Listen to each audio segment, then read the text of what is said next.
बस बस मेरे अजीजों, मेरे दोस्तों, एक जुमले से जा रहा हूं मैं मसाइब की तरफ, एक जुमले से जा रहा हूं, लेकिन वो जुमला इस काबिल है कि उसे जहन में रखना। मेरे 8वें इमाम इमाम अली इब्न मूसा रज़ा अलैहिस्सलाम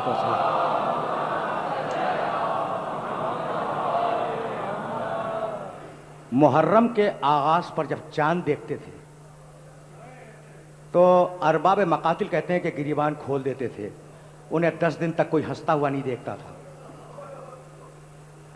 अपने जद का मातम करते, मजलिसें करवाते। एक दिन किसी ने 8वें इमाम से सवाल किया कि फर्जंद रसूल, ठीक है ये वाक़या हो गया और बहुत बड़ा वाक़या हो गया, लेकिन आप जो इतना एहतमाम करते हैं उसका सबब क्या है? तो देखो मासूम की ज़बान मुतहर से जो जवाब निकला है वो अजीब व गरीब है। ले अल्लाह तनसौनहु कमा नसैतुमुल गदीर। हम मुहर्रम को इसलिए अहमियत देते हैं कि तुम कहीं गदीर की तरह मुहर्रम को न भूल जाओ।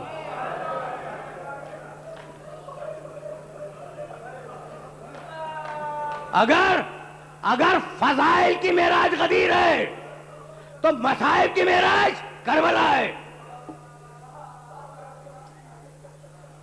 मेरे इस जुमले को याद रखना कि फजाइल का कमाल, फजाइल आले मोहम्मद का कमाल गदीर, मसाइब आले मोहम्मद का कमाल करबला, और करबला का कमाल सकीना।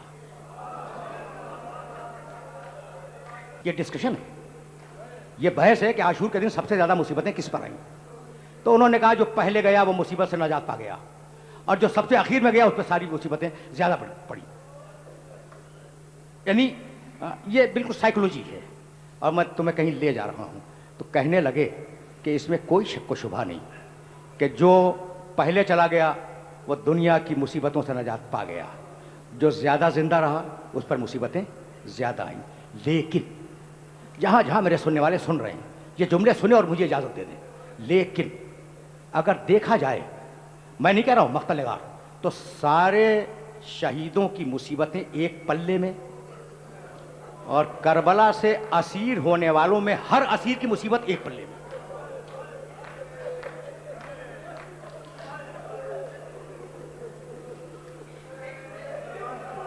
मैंने बड़ी जहमत दी।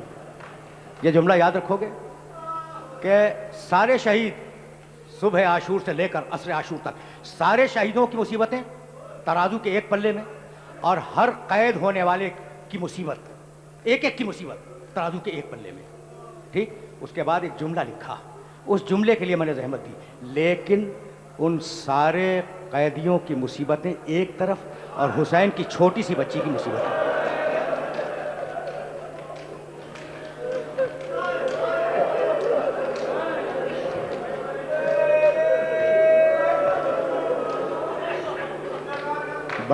बस मेरे दोस्तों, दुनिया ने न मालूम कितने बाप देखे और न मालूम कितनी बेटियां देखी, लेकिन तारीख़ इंसानियत में न हुसैन जैसा बाप, न सकीना जैसी बेटी। आराम आराम से कुछ जुमले सुन लो। ये बच्ची इतनी चहेती थी हुसैन की कि सबको मालूम है अपने बाप के सीने पर सोने की आदत है। अच्छा, मैंने तो मख्तल की किताबों में यह भी देखा है कि बच्ची सिर्फ सीने पर नहीं सोती थी, जब तक हुसैन उसे गोद में लेकर थपक थपक कर लोरी न सुनाए उस बच्ची को नींद नहीं आती थी। अच्छा, लोरी के वो शेर भी आज तक तारीख की किताबों में है कि मेरे लिए वो घर बेकार है जिसमें मेरी बेटी सकीना न हो। ठीक है ना?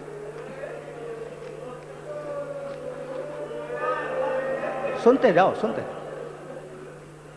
थोड़े से जुमले अपने सुनने वालों की खिदमत में हदिया करूंगा।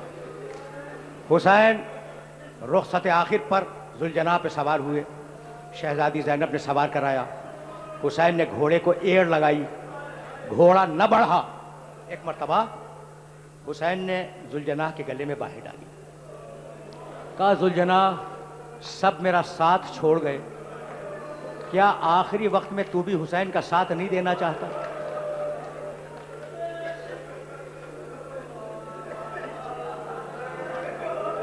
जुलझना गर्दन डाले खड़ा है। इतने में हुसैन के कानों में किसी बच्ची की सिसकियों की आवाज आई। हुसैन ने मुड़ के देखा जुलझना की पिछली टांगों से सकीना लिपटी हुई है, रोती जाती है और ये कहती जाती है, जुलझना मेरे बाबा को मक्तल में न ले जा।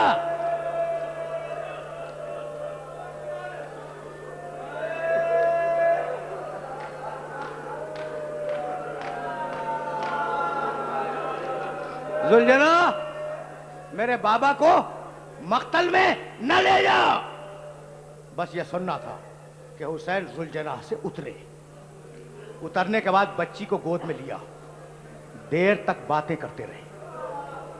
जब बहुत देर हुसैन ने बातें कर ली तो कहने लगे कि दाईनी सकीना लाली आती के बिल्मा, सकीना अब मुझे इजाजत दो, शायद मैं तुम्हारे लिए पानी लाऊं। बच्ची समझ लो, फिर मैं जिंदाने शाम की तरफ चलूंगा और 2 जुमले अर्ज करूंगा बस। दाईनी सकीना लाली आती के बिल्मा, सकीना मुझे इजाजत दो, शायद मैं तुम्हारे लिए पानी लाऊं। बस ये सुनना था कि बच्ची ने बाप के दोनों शाने थाम लिए और कहा, बाबा नहीं जाने दूंगी। चाचा अब्बास भी यही वादा करके गए थे।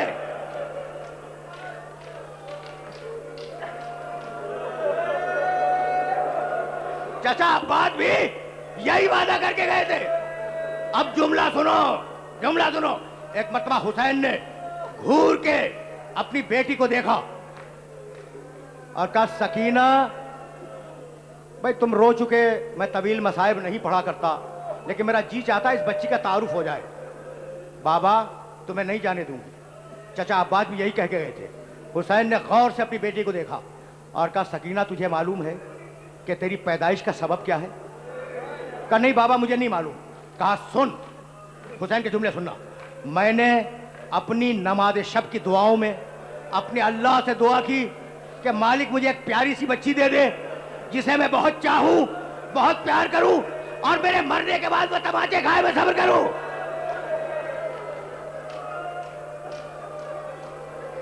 तो सकीना इस दुआ के बाद तुम पैदा हुई हो। मेरे मुकद्दर में शहादत है, तुम्हारे मुकद्दर में यतीमी है। यह सुनना था कि बच्ची ने हाथ उठा लिए। जाओ बाबा मैंने इजाजत दी।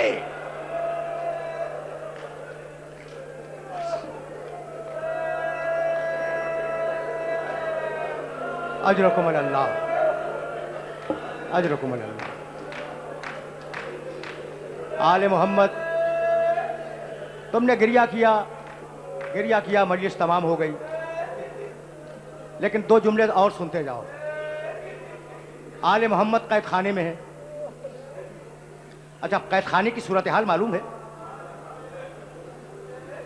देखो, मैं ये जो बार बार बीच में रोक के कहता हूं ना, तो इतना वक्त नहीं होता कि पूरी सूरत हाल लोगों के सामने रखी जाए, इसलिए कभी कभी सुन लेना चाहिए। इतना छोटा कैद खाना था कि बीवियां पांव फैला के बैठ नहीं सकती। छत नहीं थी उस कैद खाने पे। दिन की धूप और रात की शबनम आले मोहम्मद का मुकद्दर थी। सुन लिया तुमने, बीवियां पांव नहीं फैला सकती थी। शाम के वक्त रोजाना सैयद सज्जाद अपनी छोटी बहन सकीना को लेकर कैद खाने के बाहर बैठ जाते थे। किसी चाहने वाले ने जो ईमान को दिल में छुपाए हुआ था, एक दिन रुक के कहा कि मौला आप मेरे इमाम हैं और मुझे अच्छा नहीं लगता कि आप शाहराह पे आके बैठ जाते हैं, आते जाते लोग देखते हैं। कहा, कहने वाले मैं तुझे क्या बतलाऊं, अगर मैं इतनी देर न बैठूं बाहर तो बीवियों को पांव फैलाने के लिए मौका नहीं।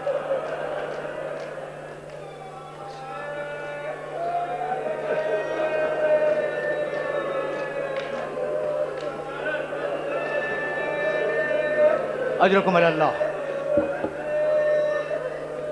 भाई सुनो, ये रोजाना का दस्तूर था सैयद सज्जाद का। अच्छा, अब बच्ची गोद में है, बच्ची सकीना गोद में, सैयद सज्जाद कैद खाने के बाहर बैठे। जब मगरिब हो जाती तो सज्जाद फिर बच्ची को लेके कैद खाने के अंदर चले जाते। मक्तल निगार लिखते हैं कि शाम के वक्त जब परिंदों के झुंड उड़ते थे तो बच्ची पूछा करती थी अपने भाई से कि भैया ये परिंदे कहाँ जा रहे हैं। सज्जाद कहते बीबी ये अपने घरों को जा रहे हैं। तो रो के कहा करती थी भैया हम कब अपने घर वापस जाए।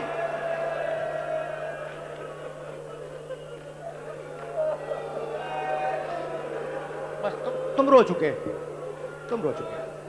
और मैं बच्ची की शहादत नहीं पढ़ूंगा, बच्ची की शहादत नहीं पढ़ूंगा। तुम जहां तक आ गए हो ना वहां मेरे साथ रहना। फिर सज्जाद बच्ची को कैद खाने में लेके चले जाते। मदीने वापसी के बाद जब अहले हरम आजाद हो गए और मदीने वापस आए तो एक बूढ़ी औरत ने, मदीने की एक बूढ़ी औरत ने शहजादी ज़ैनब से पूछा कि बीबी यूं तो आप लोगों पर न मालूम कैसी मुसीबतें पड़ी, आपकी सबसे बड़ी मुसीबत क्या थी। कहने लगी तूने क्या पूछ लिया। हमारी सबसे बड़ी मुसीबत यह थी कि जब सूरज डूबता रात आ जाती तो वो बच्ची जो बाप के सीने पर सोने की आदी थी वो रोना शुरू करती कि बाबा मुझे नींद आ रही है, बाबा बाबा मुझे अपने सीने पे सुला लो बाबा।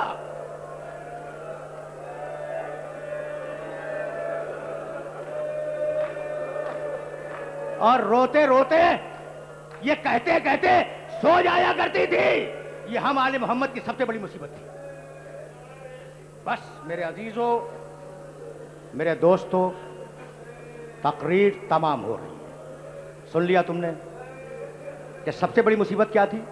जब नींद आती थी तो बच्ची अपने बाप को पुकार के रोया करती थी। एक दिन सुन, रात के वक्त सारी बीबियां सो रही थी। शहजादी ज़ैनब सो रही थी, जनाब उम्मे कुलसूम, जनाब उम्मे फरवा सब सो रही थी। सुनना, गिरिए को रोक के सुनना, बस ये आखिरी जुमले हैं। रात की तारीकी में शहजादी ज़ैनब ने कोई बोझ अपने सर पे महसूस किया। आंख खुल गई, हाथ रख दिया, देखा एक नन्हा हाथ है। समझ गई कि सकीना का हाथ है। कहा बीबी क्या कर रही हो।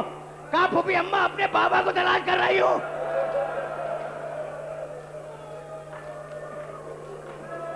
फूफी अम्मा अपने बाबा को तलाश कर रही हूं। कहा बीबी तेरा बाबा तो मारा गया, मारा गया। कहा नहीं फूफी अम्मा मेरा बाबा अभी यही मौजूद था। जुमला सुनो, मुझे इजाजत दे दो। फूफी अम्मा, फूफी अम्मा मेरा बाबा, गिरिया को रोक के सुनना है जुमला। फूफी अम्मा मेरा बाबा अभी यही मौजूद था और मेरा बाबा अकेला नहीं आया था, उसके साथ एक बुजुर्ग थे, एक बुजुर्ग खातून थी। और मेरे बाबा ने तारुफ कराया कि ये तुम्हारे दादा अली मुर्तजा है, ये तुम्हारी दादी फातिमा ज़हरा है। फूफी अम्मा मेरी दादी ने मुझे गोद में बिठाया था, मेरे सर पे हाथ फेरा और कहा सकीना तेरे कानों का दर्द कैसा है। आखिरी जुमला सुनो। फूफी अम्मा, फूफी अम्मा मेरे बाबा को बुला दो। बीबियां समझ गई, बीबियां समझ गई कि बच्ची ने ख्वाब देखा है। शहजादी ज़ैनब उठी, सकीना को थपकना शुरू किया। सकीना का रोना बंद न हुआ। उम्मे कुलसूम उठी, सकीना को गोद में लिया। सकीना का रोना बंद नहीं हुआ। बच्ची एक बीबी की गोद से दूसरी बीबी की गोद में जाती रही। आखिरी जुमला है, रोना बंद न हुआ। इतने में सैयद सज्जाद जंजीरों के अंदर थाम के उठे और कहा फूफी अम्मा सकीना को मेरी गोद में दे दें, शायद रोना बंद हो जाए। ज़ैनब ने सकीना को सज्जाद की गोद में दिया। सज्जाद ने थपकी दी। सकीना, सकीना सो गई, रोना बंद हो गया। कहा फूफी अम्मा बच्ची सो गई, अब लिटा दे। शहजादी ज़ैनब ने हाथ में लिया और एक जुमला का, बेटे सज्जाद इन्ना लिल्लाह व इन्ना